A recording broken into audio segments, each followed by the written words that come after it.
Hello, I'm Miss Heard with Miss Heard Song Lyrics Podcast. We're in Season 6, Episode 267, first ever Ambrosia.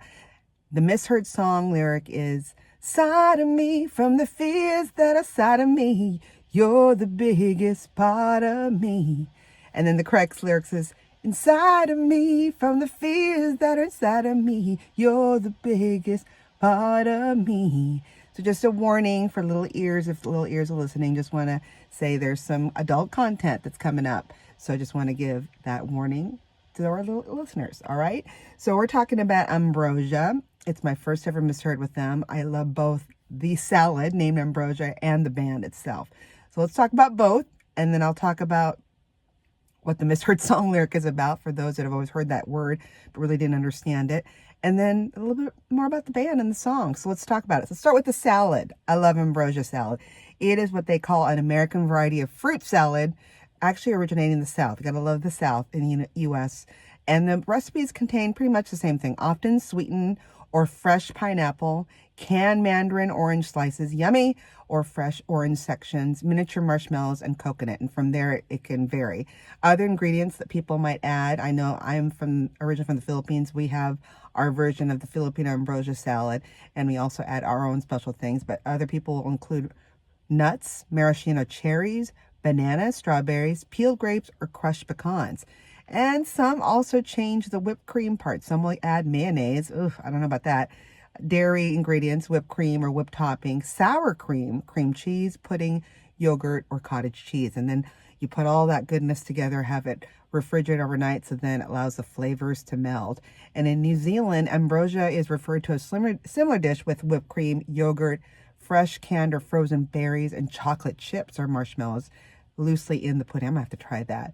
The earliest known mention of the Ambrosia salad is a 1867 cookbook called Dixie Cookery by Maria Massey Beringer. So that's the earliest reference of it. And the interesting thing about the word itself, it is a reference as the food of the Greek god. So that's what Ambrosia is. And so I dug deeper into that, and it looks like in the ancient Greek myths, Ambrosia is the food or drink of Greek gods, and it's often depicted as obviously giving you some kind of longevity or immortality of whoever eats it. Can you imagine if you ate Ambrosia salad, you live forever? That's interesting.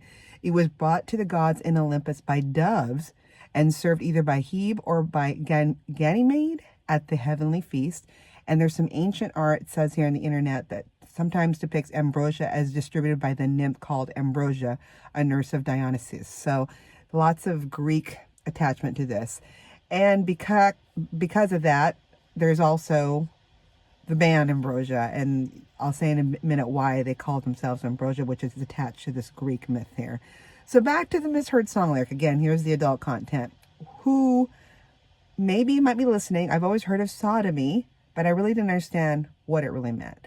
So according to the Merriam-Webster dictionary, sodomy is one, either anal or oral copulation with another person, especially one of the member of the same sex. So that's one definition of it.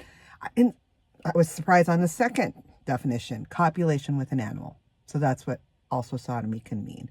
So when you listen to the song, it does sound like he's saying it. It makes sense because the misheard song lyric is, "Sodomy, from the fears that are sodomy, you're the biggest part of me." And the correct lyrics is, "Inside of me," which kind of works, right? All right, so let's get into the G-rated part now to our misheard song lyric episode. The band. Band is called Ambrosia. They wrote a song called "Biggest Part of Me." This is what the song is from.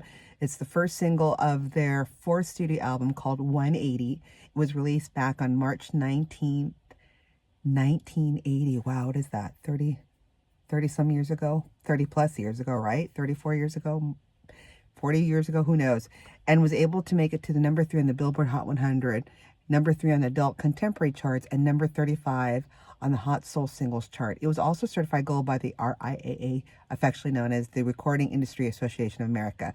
What is the meaning? Apparently, the song is about a man who's obsessed with a woman and is willing to give her anything she wants. It's about love and commitment in the relationship. And Ambrosia, the band, was actually formed back in 1970 in LA. They had 5 top 40 singles that released between 1975 and 1980. including top 5 hit How Much I Feel, the one we're talking about today, Biggest Part of Me, and then top 20 hits You're the Only Woman, You and I, and Holding On to Yesterday. Most of the original band members have been active with the group throughout the years since their 1989 reformation of what they have to present day, with the notable exception of original guitarist and lead vocalist David Pack, who actually officially left in 2000. Ambrosia currently tours internationally and has worked in past and present with some big names like Alan Parsons, Bruce Hornsby, I'll talk about him in a minute, Bill Champlin, Michael McDonald, keep forget,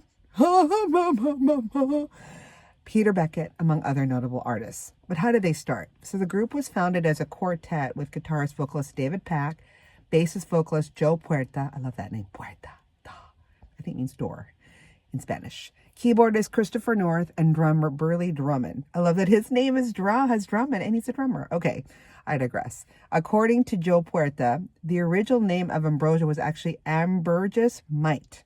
But after they did some touring, they discovered there was already a band that uses ambergris. I think that's how you say it.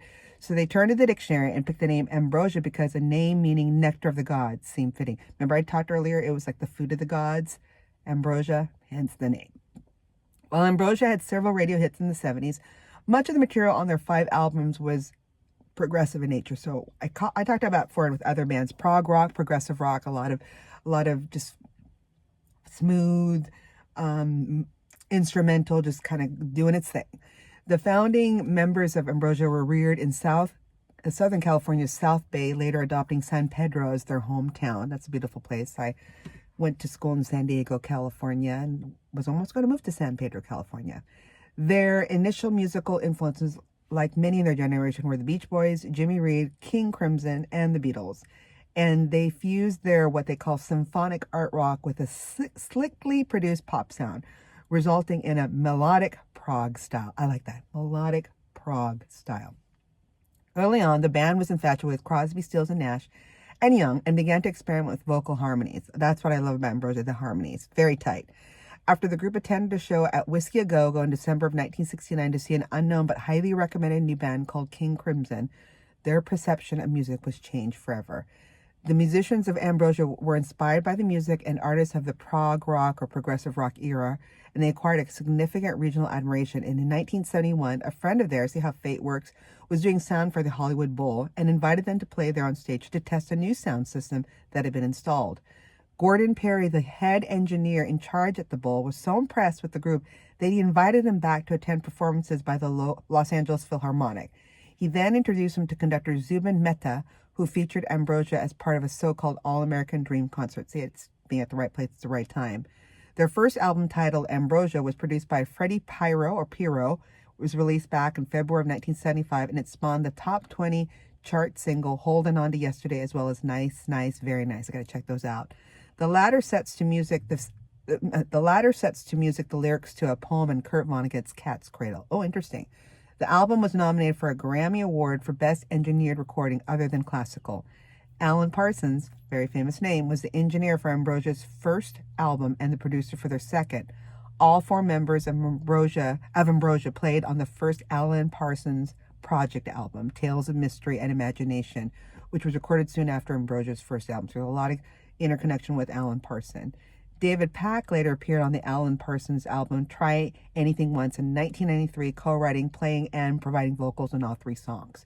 Now, some people have left. One of them notably was in 1982, their keyboardist by the name of David C. Lewis briefly left the touring group to be replaced by Bruce Hornsby. Now, David C. Lewis does come back later on, but this is interesting. And this is Bruce Hornsby 4 years before his own rise to stardom with, I remember him as Bruce Hornsby in the Range, with his 1986 song, The Way It Is. That's just the way it is. Some things will never change. So in his own right, Bruce Hornsby did quite well when he left Ambrosia.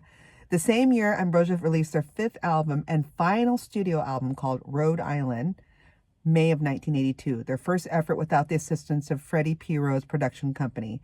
It was produced by James Guthrie, and the album consists of intense, driving hard rock, outside of the soft ballad or yacht rock I love about them, Feeling Alive Again, and the progressive rock closing of endings.